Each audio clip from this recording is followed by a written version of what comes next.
My name is Caroline Whitman, and a year ago, everyone thought I was living a dream. I was 38, a best-selling suspense author, the kind of woman people assumed had it all figured out. I lived in a renovated brownstone in Manhattan, exposed brick, big windows, oversized bookshelves lined with my own novels and the classics I grew up on. And then there was Mark Whitman, my husband, a financial consultant with the kind of calm, confident voice people paid thousands of dollars an hour to hear. He used that same voice on me. Every morning, he'd set a mug of coffee by my laptop before I even opened my eyes. Hazelnut, splash of oat milk, 2 sugars. I never had to ask. "Good morning, Caroline," he'd murmur, saying my name like it was something fragile and precious. "You know you're my whole world, right?" I believed him. Every night, he'd kiss my forehead, tuck the comforter around my shoulders like he was wrapping a gift, and say, "Sleep. I've got us." I believed that too. If you had met us back then, you would have seen the curated Instagram version of our life. The book launches, the charity galas, the vacation photos from Italy and Greece. You would have thought I was the luckiest woman in Manhattan. You would have been wrong. Because the night my marriage ended, it didn't start with a fight. It started with a whisper. It was a little after midnight when I woke up. The room was dark, the space beside me cold. I reached out, expecting warm skin, but my hand met nothing but rumpled sheets. I blinked at the red numbers on the bedside clock. 12:07 a.m. I rolled over, thinking maybe Mark had gone down to grab a snack or check an email. He did that sometimes, came back with crumbs on his shirt and half a thought still hanging on his lips. I was just about to drift back to sleep when I heard it. His voice. Not from the hallway. Not from the kitchen. From his home office. Low, controlled, not the playful tone he used with me. This was his, closing a deal voice, focused, cold. I held my breath and listened. "She still doesn't suspect anything," he said. The words slid under my skin like ice. My eyes flew open. I sat up slowly, heart pounding so hard I could hear it in my ears. The room suddenly felt smaller, the air thicker, like someone had pressed a hand over my mouth. "She's completely in the dark." Mark continued. "Transfer the Ilium files tomorrow. Once it's done, I'm gone. Ilium files, gone." My brain tried to rearrange those words into something harmless, something reasonable. It couldn't. My feet hit the floor. I moved like a ghost down the hallway, every board threatening to creak, every shadow suddenly suspicious. A strip of light glowed beneath his office door. His voice was clearer now, sharp edges wrapped in fake calm. "No, she doesn't see it coming," he said. "By the time she does, it'll all be moved. Just stick to the plan." I stopped a foot from the door. It wasn't the words that broke me. It was the way he said, "She, not my wife. Not Caroline. Just she." Distant, disposable. I didn't stay to hear the rest. I was afraid if I did, I'd shove the door open and see a stranger sitting in my husband's chair. So I went back to bed. I lay there on my side, eyes closed, breathing slow and steady, pretending to be asleep when his footsteps finally came back down the hall. The mattress dipped. The comforter lifted. He slid in behind me, wrapping an arm around my waist like always, pulling me against his chest. "You okay?" he whispered. I breathed, faking a sleepy murmur. His lips brushed my hairline. "Sleep. I've got us." This time, the words didn't feel safe. They felt like a threat. I didn't sleep that night. I stared at the ceiling, replaying every second of that muffled conversation on loop, every casual "she," every mention of those damn Ilium files. By sunrise, one thing was clear. Something was happening behind my back. And whatever Mark was planning, it involved me. The next morning, I moved through the house in a daze. My hands knew what to do before my brain did. Grind coffee beans, pour water, set out 2 mugs. Automatic. Programmed. Mark came in, towel around his shoulders, hair damp, scrolling through his phone. "Hey," he said, leaning over to kiss my cheek. "You were out cold last night. I tried not to wake you." Out cold. He had no idea I'd heard every word. While he reached for the sugar, I reached for my phone. I never checked our accounts. Why would I? Mark was the money guy. He loved spreadsheets and statements and optimizing our portfolio. I loved words. We played our roles. He'd say, "It's handled," babe, and I'd smile and trust him. But that morning, trust felt like a luxury I couldn't afford. I logged into our main banking app, thumb hovering over the screen, stomach twisting. The numbers loaded, and my world tilted. Line after line of transactions I didn't recognize. Not one huge lump sum, but a pattern of slow bleeding: 500 here, 800 there, 1500, 20, 200.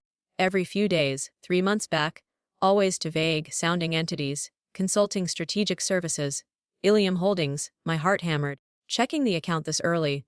Mark's voice floated over my shoulder. Casual, too casual. I nearly dropped the phone.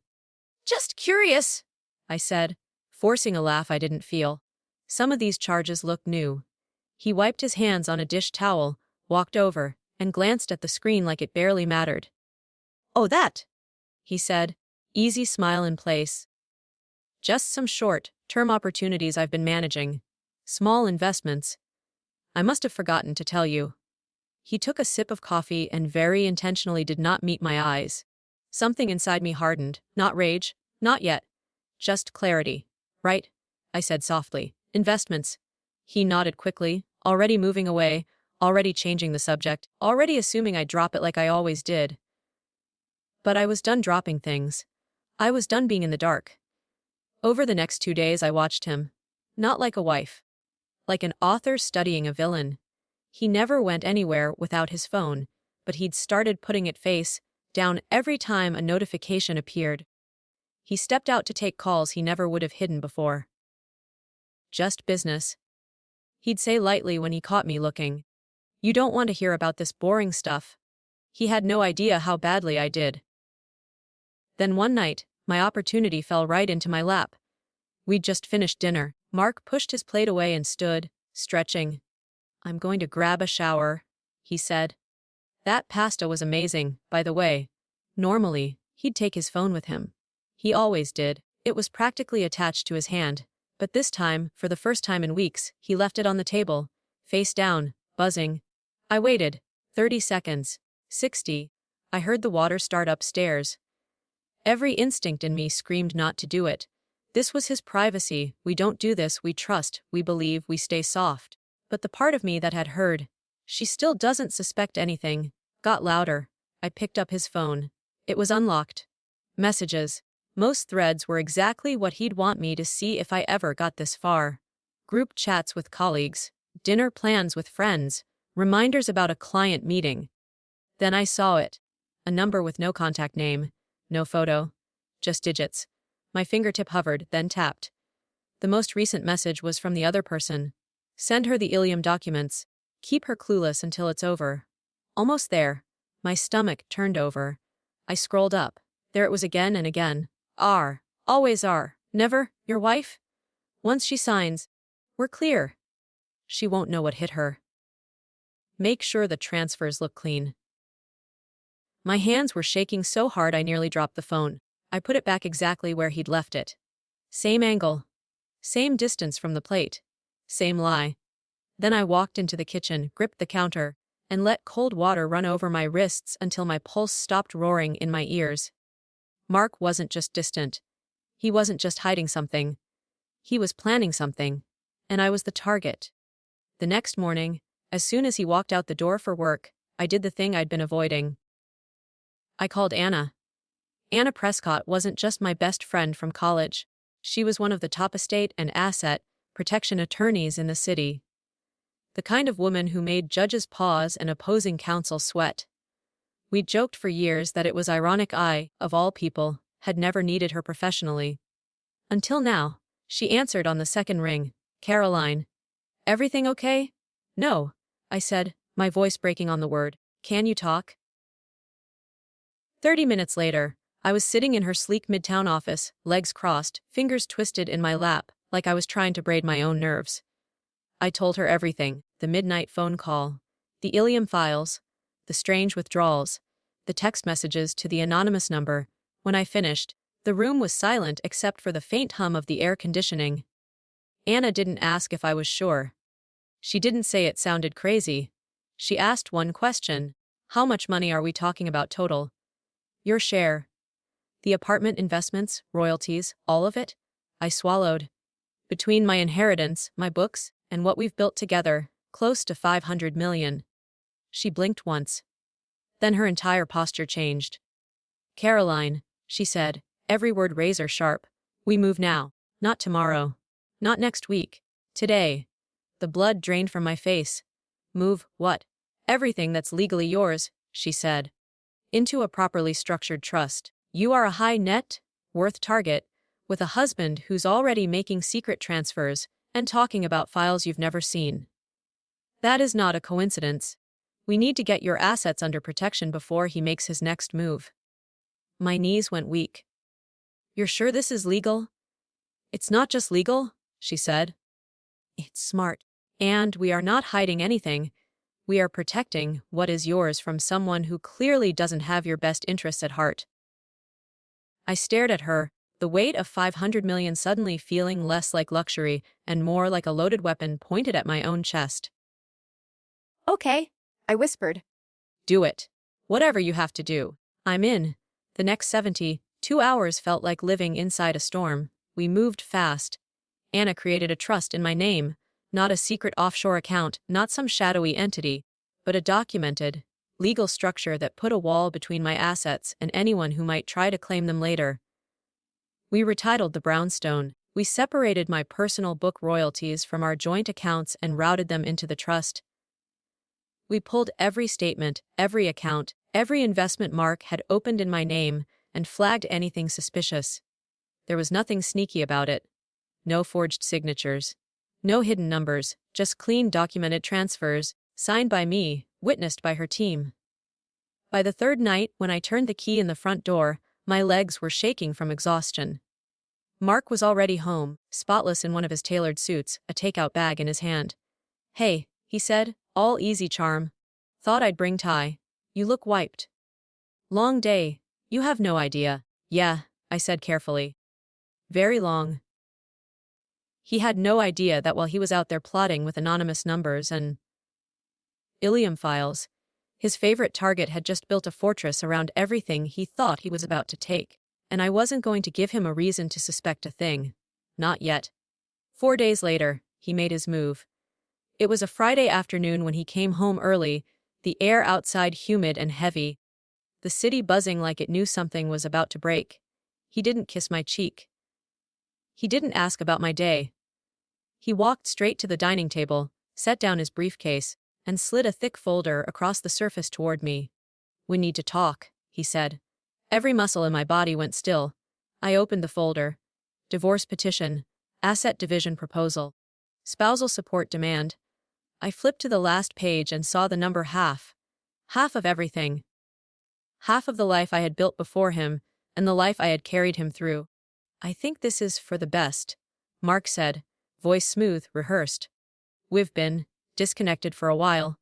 I don't want this to turn ugly. I raised my eyes to his face. He wasn't sad. He wasn't conflicted. He looked smug, like a man who believed he had already won. Really, I said quietly. You don't want this to turn ugly. He blinked, just once. A tiny crack in the performance. Look, he said, we can do this amicably. Quick, clean. You sign, we split. We both walk away with what we deserve. What you deserve, I repeated. He nodded. Exactly. I closed the folder, placed my hand on top of it, and exhaled slowly. Before we go any further, I said, meeting his eyes, there's something you should know. A frown creased his forehead. What? I moved everything, I said. Days ago. The apartment, my accounts, my royalties, my inheritance, all of it is in a protected trust under my name. You don't get to touch it. Ooh, for a second, he didn't react. Then the color drained from his face. You what? I protected what's mine, I said, my voice steady. Legally. Transparently. Before you ever put these papers in front of me. His jaw clenched. You can't do that. Those are marital assets. I have rights. You have the right to what we built together. Fairly, I said. You don't have the right to steal from me behind my back, whisper about Ilium files in the middle of the night, and then pretend this is some honest, mutual decision. Those days are over, Mark. He stared at me like he was seeing me for the first time. You think you're smarter than me. he said quietly. No, I replied. I think I finally stopped pretending you were on my side. His chair scraped back hard against the floor as he stood. We'll see each other in court, he hissed. I stood too. I'll be there, I said. With everything you didn't think I'd have. He grabbed his briefcase and walked out. The door slammed. I let out a breath I felt like I'd been holding for weeks. I thought that was the worst of it. I didn't understand that for men like Mark, losing money wasn't the real wound. Losing control was, and he wasn't done trying to get it back. 3 days later, the whispers started. I was at the office of the media company where I served as CFO, my day job. The one that funded my books long before they started selling millions of copies. People who usually greeted me with jokes and coffee suddenly avoided my eyes in the hallway. Conversations stopped when I walked by. Doors half closed. I told myself I was imagining it, until my assistant, Rachel, walked into my office with a printout in her trembling hand. You need to see this? She said. It was a screenshot of an anonymous post on a finance gossip forum. The headline made my stomach drop. Female CFO Hada Sisviands During Divars EUS Homepay and Moni CISK Your OKS. The body of the post was worse. It didn't name me outright, but it might as well have. It described a high-profile New York publishing executive going through a secret divorce, illegally shielding millions in personal assets through creative accounting at her firm. And then, in the comments, there it was. I know who this is. Her name is Caroline Whitman. Look into her. Your shareholders will thank you. I stared at my own name in black and white, surrounded by words like fraud and theft and criminal. My heart turned to lead. This is him, I said, my voice hollow. This has Mark written all over it. Rachel hesitated. What are you going to do? I straightened, something fierce rising in my chest. I'm going to call my lawyer.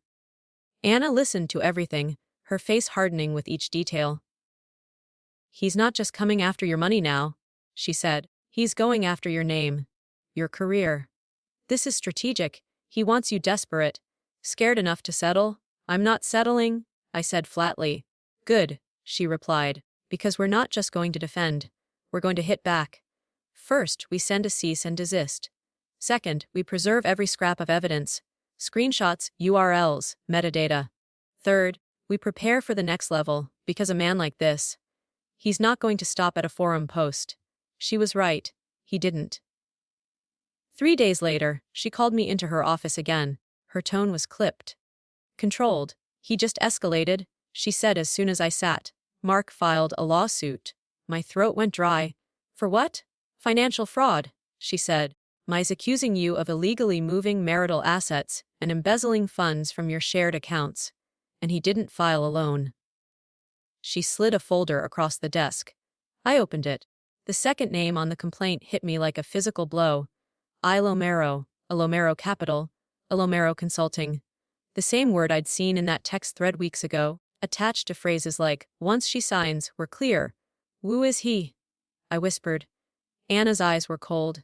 A professional liar. He's been linked to multiple schemes involving forged documents and sham investments. He's slippery. Never convicted, but never clean. Evidence in the file was extensive. Fake wire transfers, doctored account statements, drafts of internal company memos I had supposedly written instructing staff to reroute funds, signatures that looked almost like mine, but not quite. These aren't real, I said, voice shaking with fury. I never signed any of this. I never authorized any of this. I know, Anna said. Now we prove it. The next few weeks were war. Not the screaming kind, the quiet kind, the kind fought in conference rooms with fluorescent lights and stacks of paper, and people who charge by the hour. Anna brought in a forensic accountant and a digital fraud expert. We went line by line through every so-called transaction. We compared timestamps, IP addresses, device IDs. We pulled the real statements from my bank. Clean, boring, painfully ordinary. Every transfer we'd made into the trust was documented, traceable, above board. The fake documents. They all traced back to one source. Ilomero's firm. We found logins from devices I didn't own. IPs from places I'd never been. Metadata that showed PDFs created and altered days after Mark had served me divorce papers. In the middle of this, I found something else. I had forgotten about that first night in all the chaos, but one thing about being a suspense author: you learn to trust your paranoia. After hearing that midnight call, I'd done something I'd never thought I would do. I'd set up an app on my phone, just outside his office door. A voice-activated recorder. I hadn't had the courage to listen to it, until now. Sitting alone in my living room, I pressed play. There it was, his voice, clear, calm. "Transfer the Ilium files tomorrow. Once she signs, we move the rest. She'll never see it coming." I brought the audio to Anna. She listened, jaw tightening. "This isn't just leverage," she said. "This is intent. We're not the ones who should be afraid of court anymore." He is. A month later, we walked into the courtroom. I wore a navy suit and the calmest face I could find. My hands were steady, not because I wasn't scared, because I was done being hunted. Mark sat across the room with his attorney, looking thinner, sharper, more desperate. The smugness was gone. In its place was something uglier. The judge took her time. She'd read everything. Mark's complaint. Our response. The stacks of real records versus the forged ones. The expert reports. The anonymous forum posts tied to accounts created from IP addresses linked to Mark's office. The audio clip from that midnight call. When she finally spoke, her tone was ice. "Mr. Whitman," she said, "the court finds that your allegations of fraud against Mrs. Whitman are not only unsupported, but directly contradicted by the evidence." He shifted in his seat. The trust in question was formed legally, with assets Mrs. Whitman was fully entitled to transfer. She continued. "The so-called documents submitted by your co-plaintiff are fraudulent. This court is referring them for further investigation." Ilomero, predictably, was nowhere to be seen. The judge's gaze hardened. "Your attempts to smear Mrs. Whitman's reputation using anonymous postings and falsified records amount to bad faith litigation. Your claims are dismissed with prejudice. You will receive no access to her trust. Additionally, you are ordered to pay her legal fees." If the gavel came down, it didn't sound like victory. It sounded like a door closing. Outside in the hallway, he tried to speak to me. "You didn't have to do this," Mark said, eyes wild. "We could have worked this out. You didn't have to drag it this far." I looked at the man I had once believed would die before he hurt me. "No, Mark," I said quietly. "You didn't have to do this." I walked past him. I didn't look back. In the weeks that followed, my life didn't snap back into place like a rubber band. It came back in pieces, a slow morning riding with sunlight streaming through the window. A walk through Central Park where I realized I wasn't checking my phone every 5 minutes for bad news. The first night I slept all the way through until morning. No calls, no threats, no whispers, just quiet. People kept asking me if I felt victorious. I didn't. Victory sounds loud. This felt like something else. Like standing in the middle of a field after a storm and realizing the thunder stopped 3 hours ago, but your body hasn't gotten the memo yet. Here's what I learned. Trust is not a flaw. It's a gift.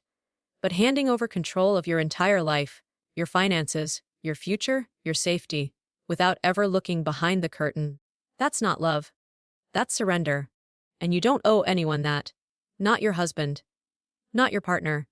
Not the person who calls you, my whole world, every night before bed. If you're listening to this, and there's a tiny voice in your gut whispering that something feels off, don't ignore it. Look at the accounts.